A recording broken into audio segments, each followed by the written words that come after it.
Hello दोस्तों, स्वागत है आप सभी का टू द पॉइंट में। आज का हमारा टॉपिक बहुत ही इंपॉर्टेंट है। हम बात करने वाले हैं सेंट्रल विजिलेंस कमीशन के बारे में, जिसे सीवीसी भी कहा जाता है। हम इस वीडियो में जानेंगे कि क्या सीवीसी कॉन्स्टिट्यूशनल बॉडी है या स्टैट्यूटरी बॉडी है, इसके फंक्शंस क्या है और इसके ड्यूटीज किस तरीके से होता है। इन सभी चीज़ों के बारे में आज का हमारा चैप्टर। सबसे पहले आइए जानते हैं कि सीवीसी है क्या।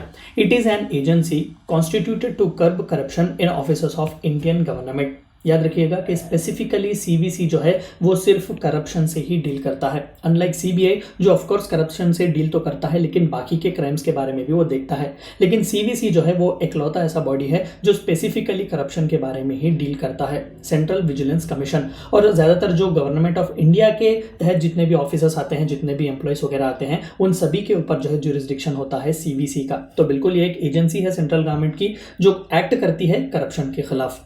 Complaints from whistleblowers are received by CVC, after which the commission can take action on motivated acts. देखिए, whistleblowers वो होते हैं जो विद इन इंस्टीट्यूशन काम करते हैं, लेकिन इंस्टीट्यूशन में जो गलत हो रहा है वो उसे पब्लिक के आगे लाते हैं। इन्हें whistleblowers कहा जाता है। अगेन विजिल ब्लोअर्स का काम जो है वो बहुत ही रिस्की होता है, क्योंकि वो अपनी जान पर खेलकर जो है इन्फॉर्मेशन बाहर रखते हैं। हम फिर किसी अलग वीडियो में जो है विजिल ब्लोअर्स और उनसे रिलेटेड प्रोटेक्शन के लिए जो कोई भी स्कीम्स हैं या फिर लॉ हैं उनके बारे में बात करेंगे। फिलहाल के लिए बस इतना याद रखिएगा कि विजिल ब्लोअर्स वो होते हैं जो इंस्टीट्यूशन में काम करते हैं, लेकिन अगर कोई गलती होती है या फिर कोई स्कैम चल रहा है या फिर कोई नहीं होने वाला काम हो रहा है तो वो पब्लिक के आगे जो है उसे रखते हैं। तो इस तरीके के विजिल ब्लोअर्स के कंप्लेंट्स को जो है सीवीसी एक्सेप्ट करता है और एक्शन लेता है उनके खिलाफ। यानी कि विजिल ब्लोअर्स के खिलाफ नहीं, वो डिपार्टमेंट के खिलाफ या फिर वो ऑफिस के खिलाफ जहां पर विजिल ब्लोअर ने इन्फॉर्मेशन दी हुई है या फिर जिसके बारे में विजिल ब्लोअर ने इन्फॉर्मेशन दी हुई है। CVC is called as the apex vigilance institution. जाहिर सी बात है कि एक विजिल रखता है, एक बर्ड्स आई व्यू रखता है हर डिपार्टमेंट पर करप्शन से रिलेटेड, तो ये एक एपेक्स विजिल का एक इंस्टीट्यूशन है। It is free of control from any executive authority, independently और ऑटोनोमसली ये काम करता है। Its role is to monitor all vigilance activity under the central government and advising various authorities in central government organization in planning, executing, reviewing and reforming their vigilance work.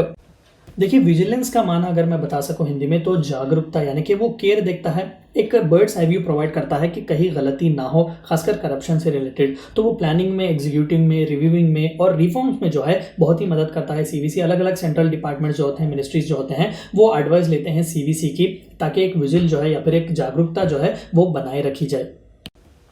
Composition, आइए देखते हैं कि central vigilance commission का composition किस तरीके से है। CVC has 3 members होते हैं इसमें। सबसे पहले तो central vigilance commissioner and 2 vigilance commissioner. Maximum number of commissioners is 2। देखिए, बिल्कुल इलेक्शन कमीशन ऑफ इंडिया किस तरीके से काम करता है, यहाँ पर भी एक चीफ होते हैं और 2 जो है बाकी के विजिलेंस कमिश्नर्स होते हैं। देखिए, ऐसा नहीं है कि सेंट्रल विजिलेंस कमिश्नर है तो वहाँ पर वीटो पावर उन्हें दिया गया है, नहीं, यहाँ पर भी डिसीजंस जो है 2/3 की मेजोरिटी के साथ लिए जाते हैं। President of India appoints CVC members by warrant under his hand and seal. तो यहाँ पर भी जो है प्रेसिडेंट ही अपॉइंट करते हैं उन्हें। The president appointment comes after the recommendation of 3 member committee. जैसा कि हमने सीएसी के बारे में बात किया, सीवीसी में भी जो है 3 मेंबर की कमेटी होती है। प्राइम मिनिस्टर जो है वो चेयरमैन होते हैं, बाकी के जो है होम मिनिस्टर होते हैं, minister of home affairs and leader of opposition in Lok Sabha. तो ये 3 मेंबर की कमेटी बनाई जाती है और जिसके नाम भी एडवाइस किए जाते हैं, प्रेसिडेंट जो है उन्हीं को सेंट्रल विजिलेंस कमिश्नर या फिर विजिलेंस कमिश्नर्स की तरह अपॉइंट करते हैं। टर्म ऑफ ऑफिस, आइए देखते हैं कि इनका ऑफिस का टर्म कितना है। 4 years और if they attain the age of 65 whichever is earlier. 4 साल इनका कार्यकाल होता है, या फिर 65 साल तक अगर उनकी आयु एज पहुंचती है तो वहां तक, विच एवर इज अर्लियर, 4 साल का कार्यकाल खत्म, वो रिटायर हो जाएंगे, या फिर 65 years वो रीच करते हैं वो रिटायर हो जाएंगे। After the retire they are not eligible for reappointment if any central और स्टेट गवर्नमेंट एजेंसी।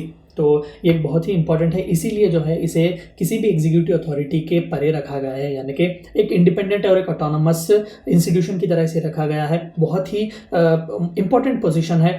तो इसकी इंडिपेंडेंस और ऑटोनॉमी और इंटीग्रिटी बनाए रखने के लिए जितने भी इसके कमीशन के मेंबर्स होते हैं, चेयरमैन होते हैं, वो रीअपॉइंटमेंट के लिए एलिजिबल नहीं होते। जस्ट लाइक हम यूपीएससी के मेंबर्स के बारे में बात करते हैं, यूपीएससी चेयरमैन के बारे में बात करते हैं कि वो री एलिजिबल नहीं है अपॉइंटमेंट के लिए, उसी तरीके से सीवीसी भी काम करता है। CVC members can also be removed by president on grounds of proved misbehaviour. यानी कि मिसबिहेवियर अगर उन्होंने किया है तो यहाँ पर देखिए इंपॉर्टेंट एक ग्राउंड दिया गया है। ऐसे कई ऑफिसर्स हैं जहाँ पर ग्राउंड भी नहीं दिया गया। अटॉर्नी जनरल के बारे में हमने बात किया, एडवोकेट जनरल के बारे में बात किया, वहाँ पर ग्राउंड्स भी नहीं दिए गए, लेकिन यहाँ पर एक ग्राउंड दिया गया है, proved misbehaviour. However supreme court is referred by president only after which CVC members can be remote. Supreme court की इंक्वायरी बहुत ही ज़रूरी है। सुप्रीम कोर्ट की इंक्वायरी के बाद अगर ये पता चलता है कि सीवीसी ने कोई गलती की है, प्रूव्ड मिसबिहेवियर उन्होंने किया है, तो तभी अगर सुप्रीम कोर्ट उन्हें एडवाइस करती है तभी प्रेसिडेंट जो है उन्हें रिमूव कर सकते हैं।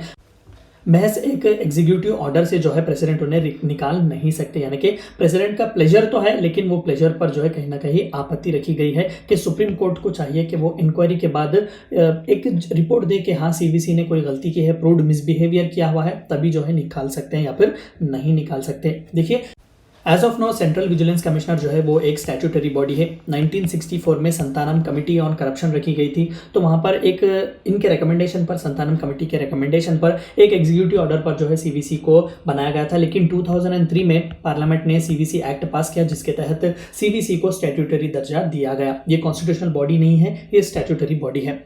The current CVC is a Sanjay Kothari. तो एज ऑफ नाउ जब हम बात कर रहे हैं 2020, संजय कोठारी जी जो कि सीनियर मोस्ट ब्यूरोक्रेट हैं, he is CVC of India. Thank you for watching my video.